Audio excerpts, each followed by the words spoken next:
আসসালামু আলাইকুম ভিউয়ার্স আজকে আমাদের ভিডিওতে আপনারা যে চমৎকার ফুলটি দেখতে পাচ্ছেন এই ফুলটির নাম হচ্ছে রেইনি লিলি। এর বৈজ্ঞানিক নাম হচ্ছে জেফারেন্থেন্স।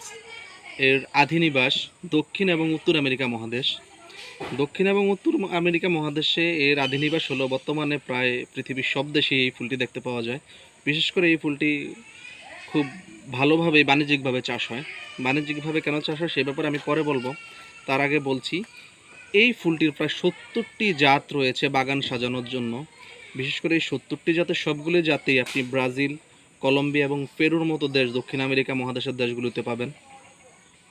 এই ফুলটির একটি বিশেষত্ব হচ্ছে এই ফুল গাছের শিকড়গুলো মাটিতে বায়ু সঞ্চালন স্বাভাবিক রাখে। বায়ু সঞ্চালন স্বাভাবিক রাখার জন্য এই ফুল গাছগুলো খুবই বিখ্যাত। তাতে অবশ্যই আমাদের মাটি উর্বর হয়, উর্বরতা বাড়ায়, এটা একটা ভালো দিক। আর আরেকটা ব্যাপার হচ্ছে এই চিকিৎসা শাস্ত্র এই ফুল গাছটির ব্যবহার রয়েছে। এই ফুল গাছটিতে বিশেষ করে এই ফুল গাছটি হচ্ছে অ্যান্টিব্যাকটেরিয়াল, অ্যান্টিফাঙ্গাল এবং অ্যান্টিভাইরাল, এই তিনটা গুণই এই ফুল গাছগুলোর মধ্যে বিদ্যমান।